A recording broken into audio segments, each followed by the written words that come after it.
Today, we're gonna be talking over just a few kind of special topics, things that are a little bit more small detailed. Um,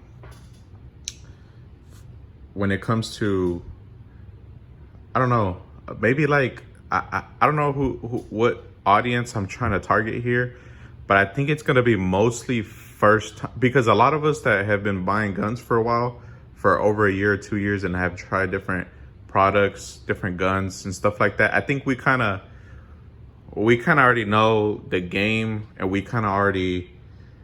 know we kind of already like messed up and then fixed things, and bought products that weren't good, and then realize, no, let me just spend the extra money to get something that's good.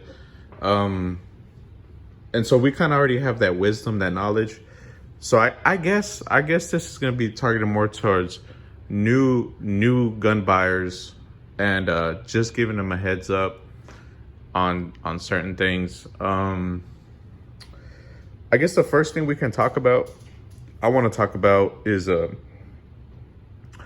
lights, because there's a bunch of different weapon lights out there on the market, and you have different options. And I think depending on your circumstances, or what you're kind of building, or what you're buying, or what the purpose of the gun you're buying is for, I think there are different types of lights for different circumstances. I guess I feel like the main topic, and I feel like this is something not everybody talks about, is battery powered, or I guess, yeah, batteries versus the rechargeable. Obviously the rechargeable have a battery too, but rechargeable batteries, or just regular battery powered lights. I feel like that's a big question not everybody talks about. And I don't necessarily think one is better than the other, but I do prefer just the regular ones with the exchangeable batteries. For me personally, I prefer those. My bad, my dog's over there rustling and stuff. Yeah, so I prefer batteries over the rechargeable. Reason being is, I would rather, I guess, like, if you ever get in a situation, or like I'm just thinking, like, in the future, for whatever reason, if I'm not gonna be one of those, like, those people that are like, oh yeah, you need to prepare for SHTF, and you need to be prepared to LARP in the woods, and you know what I'm saying, all that stuff. I'm not crazy about all that hoofla. But I will say is, I think it's handy to be able to just carry extra batteries on you, and be able to replace the batteries at any time, versus a rechargeable. When it's a rechargeable light, you're not always going to have access to a power source to plug in. So I feel like it's a little bit more versatile to have the interchangeable batteries, versus having the rechargeable. And that's just something that, but if you have a gun and you ain't really worried about that, and you want a rechargeable light, I mean, go for it. I don't think it's a bad thing. I mean, I couldn't see anytime soon, like, us not being somehow having access to a power source of some sort. But yeah, that's just my thing. This is like a small thing that, as far as lights go, I mean, there's plenty of lights out there. When it comes to battery, man, don't buy nothing cheap. I would say, I'm gonna say, don't buy those like Amazon lights, or like the airsoft ones. Buy a well-renowned light because of holster compatibility. You want to be able to get a holster, so make sure that you get a light that is heavily involved in the holster market. And for example, a TLR1 is a good example, because no matter what, every single holster company is making a holster for a gun with a TLR1 on it. So, I mean, it's just, you have more, it gives you more holster options as far, you know, and I feel like that's a big thing. Yeah, and then obviously another battery powered or just regular battery powered light would be the Surefire X300. I think that's a good one too. And then obviously the TLR or Streamlight makes a bunch of different variations of, you know, their TLR. They got the TLR7, TLR9, TLR8. I mean, they just have different options. But I feel like the TLR1 is probably the most popular out of all the options they have. So yeah, that's just something you know, to think about. I know there's some good battery power ones, like the Holosun PID just came out. That's a good battery powered one. And then any of the Olights, I feel like they're pretty decent, and they're kind of getting up there with the holster compatibility. Everybody's kind of, you know, tailoring to that niche of the Olight just because they became so popular very recently. So yeah. Yeah, I think that's a good place to stop on that topic. Let's see what else we got. And by the way, this is clear, the magazine's empty, and then I got a snap cap. As you can see, it's a red, safe direction. Yeah, it's just a snap cap in there. Let's see what else. Let's talk about optics as well. As you can see on this pistol, my optic is milled directly into the slide, and I guess that's something else, is whether you should direct mill your optic or you should get an MOS system where you can have plates and interchange, you know, your optics. So yeah, and I think not, you know, the whole direct mill or get an MOS system, and then optics is a good that's a good topic to cover as well for, I guess, a new home buyers. What the heck? I don't know why I said that. But new gun buyers.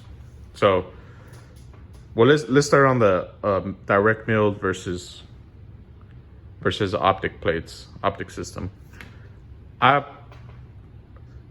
There's different. I feel like when it comes to, if you have a do-all, like if this is gonna be like your serious pistol, I feel like, and there's no right or wrong answer, and I'm just stating my opinion just based off of just what I think and my experience of buying different guns.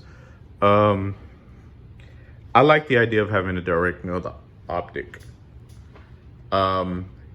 You delete the middleman. You have one less thing that can fail on you, because I have seen optic systems fail, whether it be their plate, whether it be the screws, and stuff like that. So you have less of a chance of failure with a direct milled optic, especially when it's an enclosed optic where, you know, instead of the screws going straight down, you have, you know, kind of a plate on the side that squeezes everything into the slide, and I feel like that's just a lot sturdier and a lot more secure, and especially if you already know what optic you want.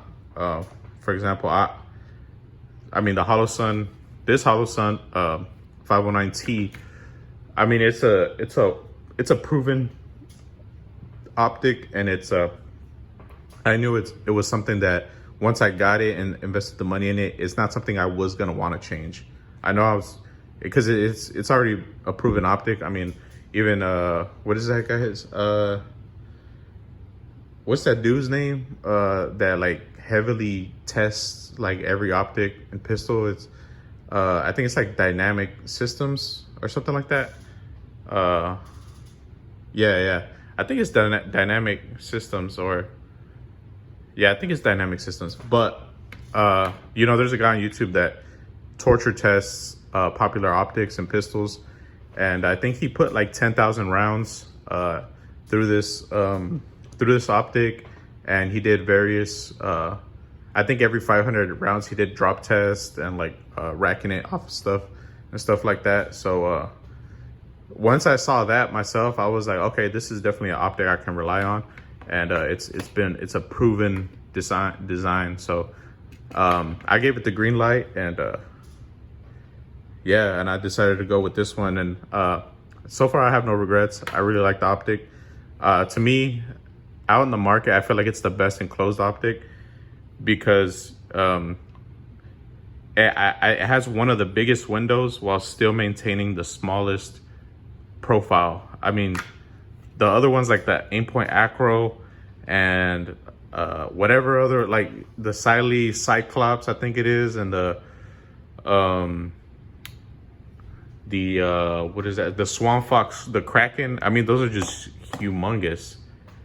And I feel like this one is still compact while still maintaining a large window, which the other ones are the opposite. They have a smaller window than this one while maintaining a huge freaking outer shroud. And I just, to me, that doesn't make sense.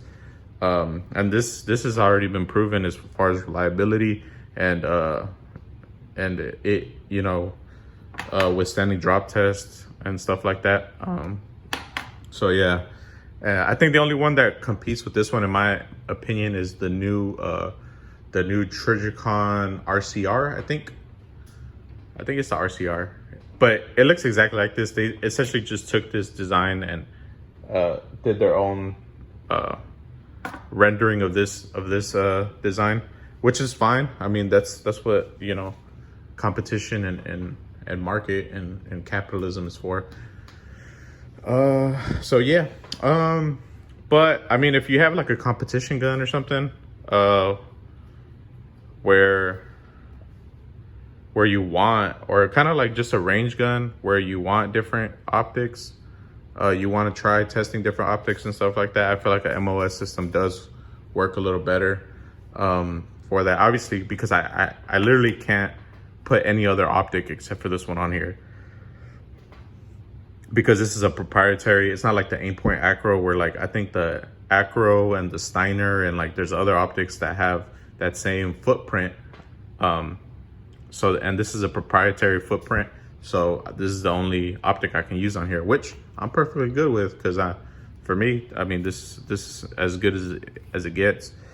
And it just works for me. So I don't really feel a need, or I don't really see a reason why I would want to change this setup at all. So yeah, that's something to look into. Yeah, so let's see, what else can we talk about? Triggers, maybe we could talk about triggers.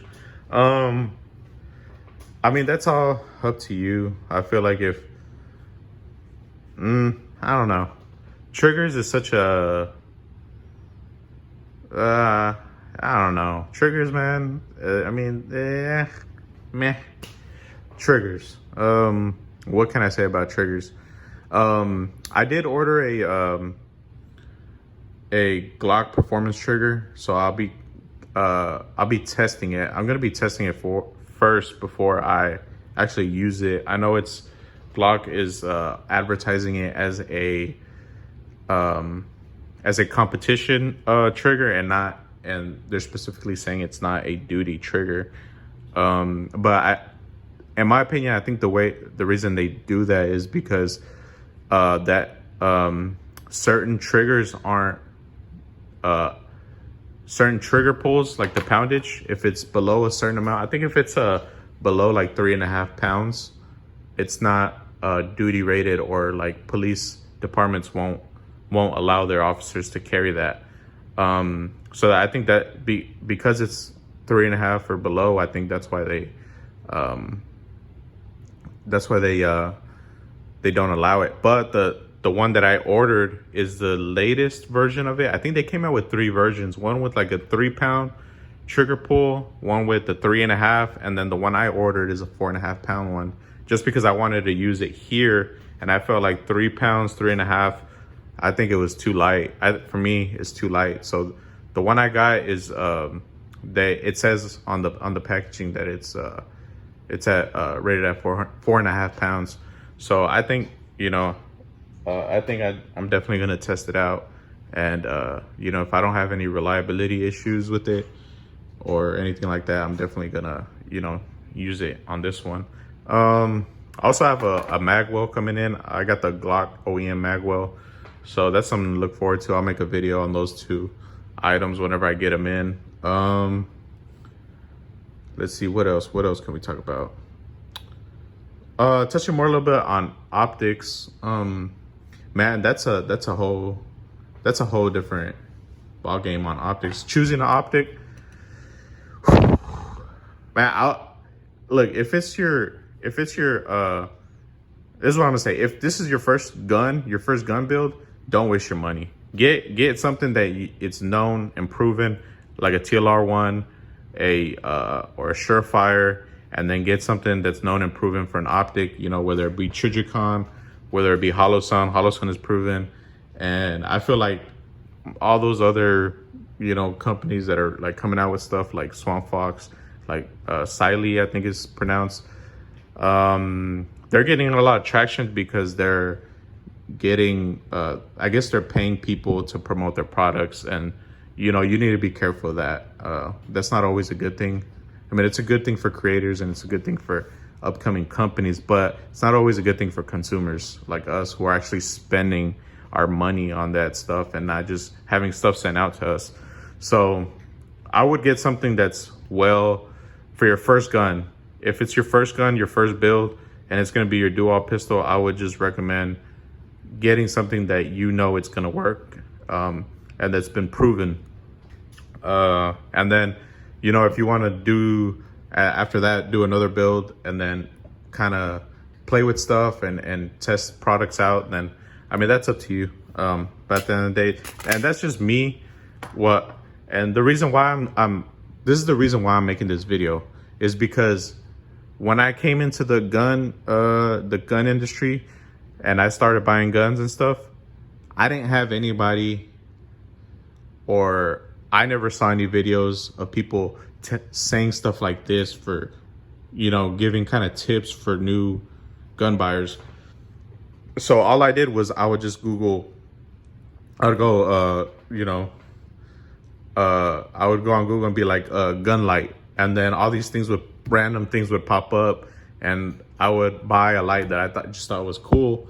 And then whenever I got it, I realized it kind of sucked, and I couldn't even get a freaking holster for it. So then I just wasted money buying something that doesn't even, you know what I'm saying? That it's useless, essentially. And then same thing with optics. I spent money on optics that they just didn't work, man, and they sucked. And I had to just eat it, either try to sell it try to sell it somewhere, or I don't know, I would just like either get rid of them or whatever,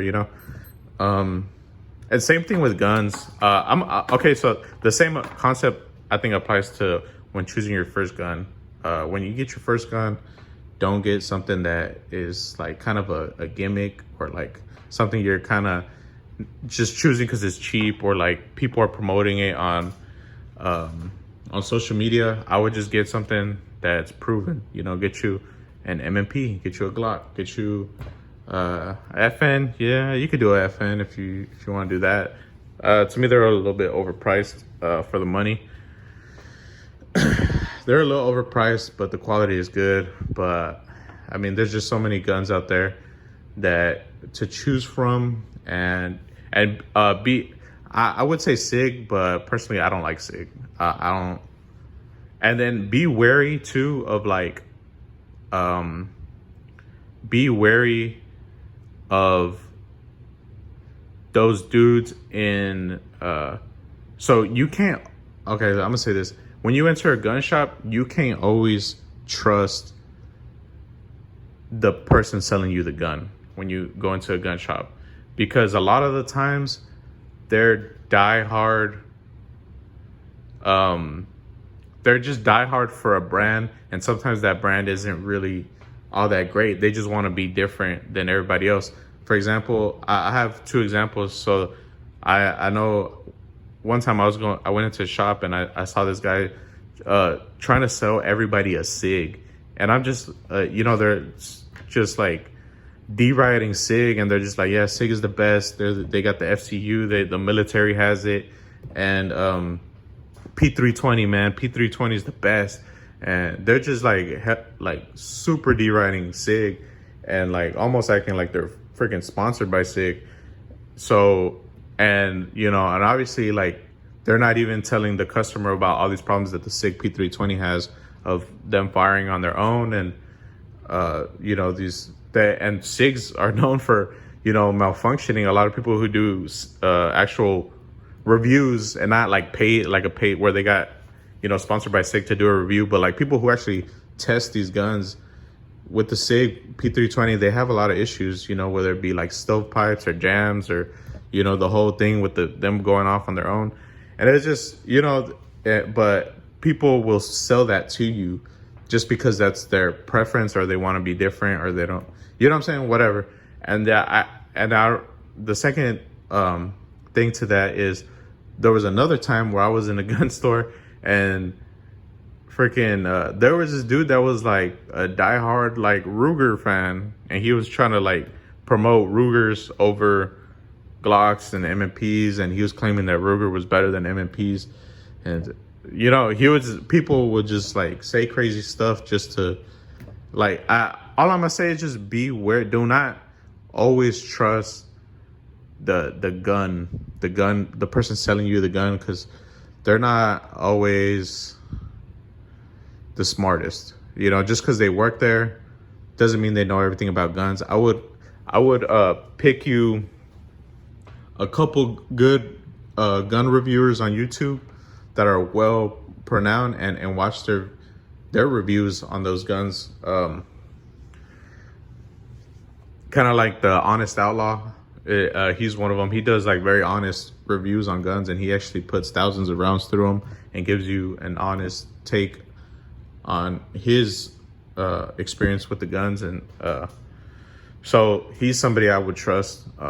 So just make sure you do your research, and make sure whoever you're getting information from is qualified. And because there's also a lot of retarded people on YouTube. There's a lot of people who don't know what they're talking about on YouTube, and they will make it sound like they know what the heck they're talking about. So, that's just something to be careful for. Man, what else? Yeah, so, yeah. And then, dude, like when you get your first gun, be easy, like on the upgrades. Do your research on triggers. Do your research on like slide what is this? A slide release extension, mag release extensions. And with this one, I kind of went with just low key stuff. Like this is a OEM slide release, and then this is a OEM mag release too, and they're just slightly extended. They're nothing crazy, man. So yeah, let's see what else. I guess we could talk about a little bit about holsters too. Man, holsters is hard because everybody has a different body type, and everybody has, I feel like with holsters, it's kind of the same thing. Go with a brand that's pretty well renowned. And for example, like Tier 1 Concealed, they've been around for a while, and they've been on top of the game for a while. So I went with them. I spent, the extra $20-30 that they cost over other holsters just to have the quality and that, just that peace of mind that it's gonna work, even though it's kind of hard to mess up a holster. But yeah. So holsters, I mean, there's plenty of good brands out there. Yeah. But Yeah, man. And just be careful, man. Be careful with the internet. A lot of people are out there selling snake oil, and they don't really have your best interest as a consumer. They're just trying to sell their products or promote a product that they're getting paid by. So just be careful of everything, man. I would always, like, if you're a first gun buyer, and I know I'm being really repetitive, but I feel like it's really important. But if you're a first time gun buyer, point blank is everything you buy for it, make sure it's a well-renowned product, that it's been tested, it's been proven, and it's, you know it's gonna work whenever you get it. And whether it be the gun, whether it be your light, whether it be your holster, your optic, whatever it is, make sure if it's your first time, just buy the well-renowned stuff. There's no reason to try to be different. I mean, we're talking about your life. We're talking about this tool that you'll use to protect yourself. I mean, you know what I'm saying? It's just, it's important. It's not a toy. It's not your car. It's we're talking about your life here. So I feel like this stuff is important, and I hope this helps somebody out. Because I know this information would have definitely helped me out when I first got into guns. So yeah, I think that's it. That's all I got for you guys. Thank you guys for watching. I'll definitely be posting videos. I think for sure I got that Glock performance trigger that I'll do like a little tabletop review explanation of. And then I got the Glock OEM Magwell that I got coming in. I'll do a little tabletop thing of that as well. So yeah, just something to look forward to. Appreciate you guys for watching, and I'll catch you guys in the next one. Peace out.